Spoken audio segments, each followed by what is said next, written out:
Hello friends, welcome to teaching Gyan. Home science lesson plan की series में आज है लेसन प्लान नंबर 8। इससे पहले 7 लेसन प्लान कराए जा चुके हैं। अगर आपने चेक नहीं किया है तो प्लेलिस्ट से जाकर चेक कर सकते हैं। चलिए स्टार्ट करते हैं। सबसे पहले आपको अपने प्रैक्टिकल फाइल में पाठ योजना संख्या लिखनी होती है। आपका जो भी पाठ योजना नंबर है वो आप यहाँ पर लिखेंगे। विद्यालय के नाम में आप जो है यहाँ पर जो भी आपको स्कूल पढ़ाने के लिए अलॉट हुआ है वो उस स्कूल का नाम लिखेंगे। फिर आएगा डेट में आप इस लेसन प्लान को जिस दिन पढ़ाने जा रहे हैं वो डेट मेंशन करेंगे। विषय आपका होम साइंस हो जाएगा, गृह विज्ञान। क्लास ये 7th का में पढ़ाया गया लेसन प्लान है, लेकिन टॉपिक बहुत ही कॉमन है, तो आप किसी भी क्योंकि ये प्रदूषण का टॉपिक है तो किसी भी क्लास में आप इजीली इसको पढ़ा सकते हैं। ज़रूरी नहीं कि आप क्लास 7th में ही पढ़ाएं। अवधि में आपका उस स्कूल में 1 घंटे का जो टाइमिंग हो जितने मिनट का रहेगा वो लिखेंगे।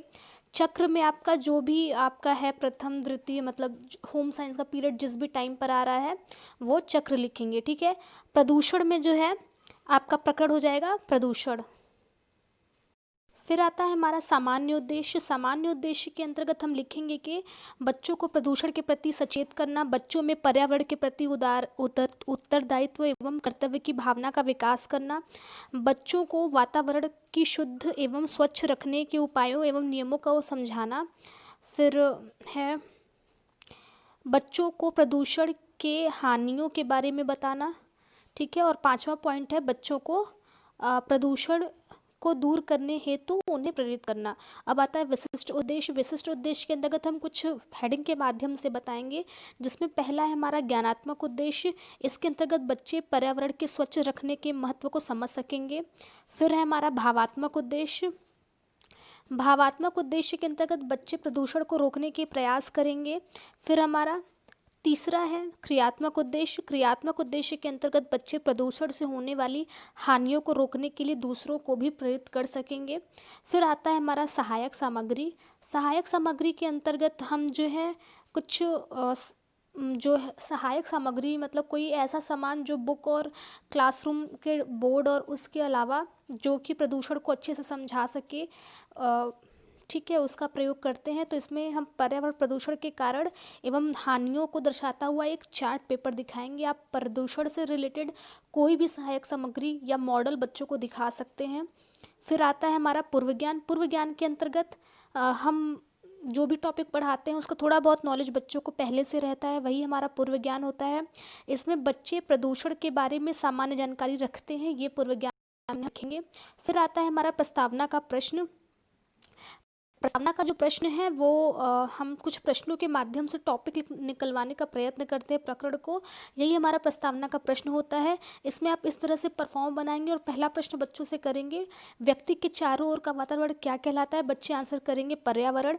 दूसरा प्रश्न, पर्यावरण कितने शब्दों से मिलकर बना है? तो बच्चे बोलेंगे 2 शब्दों से। फिर हमारा थर्ड क्वेश्चन आता है, जब दूषित पर्यावरण हो जाता है तो उसे क्या कहते हैं? तो ये हमारा समस्यात्मक प्रश्न हो जाएगा। बच्चों को इसका आंसर नहीं पता होगा या बच्चे उत्तर नहीं दे पाएंगे। तो अब हमारा उद्देश्य कथन आता है। इसमें हम बच्चों को बताएंगे कि बच्चों आज हम पर्यावरण प्रदूषण के बारे में अध्ययन करेंगे। ठीक है। फिर हमारा आता है प्रस्तुतिकरण। यहाँ से हमारा मेन टीचिंग जो है वो शुरू होता है। इसके अंतर्गत हम इस तरह से 4 कॉलम का एक परफॉर्म बनाएंगे। पहला होगा शिक्षण बिंदु, दूसरा होगा छात्राध्यापिका क्रिया, तीसरा होगा छात्रा क्रिया और चौथा होगा शिक्षण विधि। इसमें शिक्षण बिंदु में हम हेडिंग वाइज पहला हेडिंग डालेंगे पर्यावरण, और पर्यावरण को यहाँ एक्सप्लेन करेंगे कि पर्यावरण शब्द 2 शब्दों से मिलकर बना है। पहला है परि और दूसरा है आवरण। पर्यावरण में परि का तात्पर्य है ढका हुआ और आवरण का तात्पर्य है छिपा हुआ। ठीक है। अर्थात हमारे परिवेश जिससे ढका हुआ है वह पर्यावरण है। पर्यावरण वायु, भूमि, जल और ध्वनि 4 प्रमुख तत्व हैं जो जीवन को सर्वाधिक प्रभावित करते हैं। जब ये तत्व मनुष्य की क्रियाओं से प्रभावित होते हैं तब ये प्रदूषित हो जाते हैं और हम कहते हैं कि पर्यावरण प्रदूषण बढ़ गया है। पर्यावरण प्रदूषण 4 प्रकार के होते हैं। पहला है वायु प्रदूषण, दूसरा है जल प्रदूषण, तीसरा है ध्वनि प्रदूषण, चौथा है मृदा प्रदूषण। हालांकि प्रदूषण कई प्रकार के होते हैं पर्यावरण, लेकिन बेसिकली जो है मेन 4 प्रकार के होते हैं। ठीक है। तो इस तरह से हमने प्रदूषण को, पर्यावरण को एक्सप्लेन किया और प्रदूषण को, एक्चुअली यहाँ पे पर्यावरण प्रदूषण होना चाहिए था। ठीक है। चाहे पर्यावरण के प्रदूषण को भी हमने इसमें बताया है। तो पर्यावरण प्रदूषण यहाँ पे आप लिख लीजिए टॉपिक में। और यहाँ पर बच्चे जो हैं वो ध्यानपूर्वक सुनेंगे, विधि हमारी व्याख्यान विधि हो जाएगी। फिर हम इसी से रिलेटेड जो है इसके अंतर्गत हम एक हेडिंग और लिखेंगे, पर्यावरण प्रदूषण के कारण। फिर हम बोध के प्रश्न करेंगे। तो यहाँ पर्यावरण प्रदूषण के प्रमुख कारण निम्नलिखित है। पहला है अंधाधुंध औद्योगिक विकास। दूसरा है प्राकृतिक से छेड़छाड़। तीसरा है कीटनाशक दवाओं का प्रयोग। चौथा है तेजाबी वर्षा। पांचवा है धुएं एवं रासायनिक गैसों का वायुमंडल में मिलना। ठीक है, अब हमारा आता है बोध का प्रश्न। बोध के प्रश्न में हम पहला प्रश्न करेंगे बच्चों से कि पर्यावरण किन दो शब्दों से मिलकर बना है। बच्चे आंसर करेंगे परि और आवरण। ये हमारी प्रश्नोत्तर विधि हो जाएगी। ठीक है, प्रश्नोत्तर आप यहाँ पे लिख लीजिएगा, प्रश्नोत्तर विधि। ठीक है, ये सारे प्रश्न हमारे प्रश्नोत्तर विधि में चले जाएंगे। दूसरा प्रश्न, पर्यावरण के प्रमुख तत्व कौन से के हैं, कौन कौन से। बच्चे आंसर करेंगे वायु, जल, ध्वनि तथा मृदा। फिर हमारा आएगा तीसरा प्रश्न। तीसरे प्रश्न में हम बच्चों से पूछेंगे कि घरों एवं खेतों में कीटों से बचने के लिए किसका प्रयोग किया जाता है। बच्चे आंसर करेंगे कीटनाशक दवाइयों का। चौथा प्रश्न, प्रदूषित जल पीने से अनेक प्रकार के क्या होते हैं। बच्चे आंसर करेंगे रोग। ठीक है, अब हमारा आता है द्वितीय भाग। इसके अंतर्गत हम कुछ टॉपिक को फिर से एक्सप्लेन करेंगे पहले की तरह। तो हमारा टॉपिक है पर्यावरण प्रदूषण को रोकने के उपाय। इसमें हमारा पहला जो उपाय होगा वायु प्रदूषण को रोकने के उपाय। इसमें घरों में धुआं रहित चूल्हे का इस्तेमाल करना चाहिए। गैस सर्वोत्तम ईंधन है, इससे अधिक वायु प्रदूषण नहीं होता है। दूसरा है औद्योगिक संस्थानों में धुओं एवं अन्य गैसें निकालने के लिए ऊंची चिमनियाँ लगी होनी चाहिए। ठीक है, अब हम बताएंगे जल प्रदूषण को रोकने के उपाय।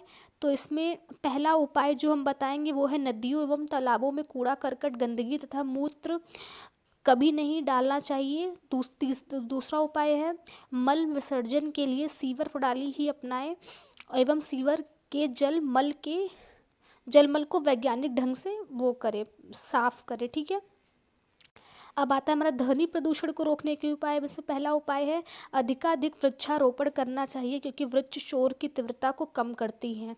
ठीक है, और दूसरा हमारा है शांत क्षेत्रों में शोर को कम करने के लिए लोगों पर दंडात्मक कार्यवाही करनी चाहिए। ठीक है, अब आता है हमारा मृदा प्रदूषण को रोकने के उपाय। इसमें है रासायनिक दवाओं के स्थान पर आयुर्वेदिक दवाओं का सेवन करना चाहिए। प्लास्टिक की थैलियों पर प्रतिबंध लगाने के साथ वस्तुओं की पैकिंग में भी प्लास्टिक के उपयोग को प्रतिबंधित किया जाना चाहिए। ठीक है, तो इस तरह से हमने बताया, इसको एक्सप्लेन किया। अब हम इसी से रिलेटेड, जैसे ऊपर हमने कुछ क्वेश्चन किए थे 4 क्वेश्चन, तो इसी से रिलेटेड हम बोध के प्रश्न नीचे भी करेंगे। लेकिन यहाँ पर मुझे लगता है सीधे मूल्यांकन का प्रश्न आ गया है। ठीक है, यहाँ पर मूल्यांकन का प्रश्न आ गया है, तो आप लोग जो है इसको बोध का प्रश्न करिए। इसको आप लोग बोध का प्रश्न बना लीजिए। यहाँ मूल्यांकन का प्रश्न गलत लिखा गया है कि मूल्यांकन का प्रश्न ना होकर बोध का प्रश्न, आप बोध के प्रश्न कर लीजिए।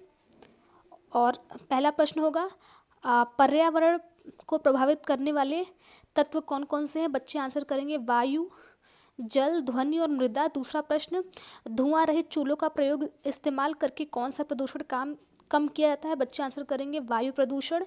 तीसरा प्रश्न, मल विसर्जन के लिए कौन सी प्रणाली अपनानी चाहिए। बच्चे आंसर करेंगे सीवर प्रणाली। और अगला प्रश्न, रासायनिक दवाओं के स्थान पर कौन सी दवाओं का सेवन किया जाना चाहिए। तो बच्चे आंसर करेंगे आयुर्वेदिक दवाओं का। ठीक है, तो इस तरह से हमारा बोध का प्रश्न कंप्लीट हुआ। अब हमारा आता है मूल्यांकन का प्रश्न।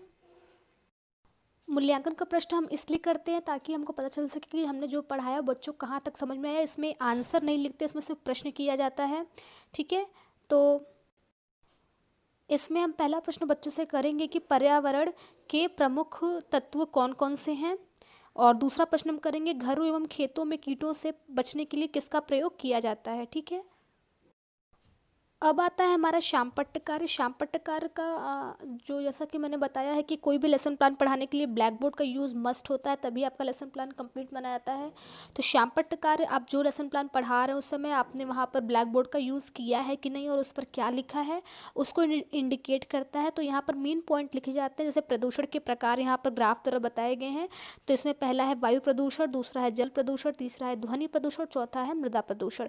ठीक है। इसके बाद आता है हमारा गृह कार्य यानी होमवर्क। इसमें बच्चों को हम जो पढ़ाया है वही होमवर्क देंगे थोड़ा बहुत। तो इसमें हम लिखेंगे कि पर्यावरण पर्यावरण प्रदूषण के कारण एवं उन्हें रोकने के उपाय को याद करके आएंगे। ठीक है। तो फ्रेंड्स, इस प्रकार से हमारा होम साइंस का लेसन प्लान 8 कंप्लीट होता है। आगे इससे बहुत सारे लेसन प्लान देखने को मिलेंगे। तो अगर आपने चैनल को सब्सक्राइब नहीं किया है तो चैनल को सब्सक्राइब करिएगा, और अगर ये लेसन प्लान अच्छा लगा हो, वीडियो आपको हेल्पफुल लगा हो तो वीडियो को लाइक ज़रूर करिएगा। Till then, thank you for watching teaching Gyan. Keep studying and keep growing.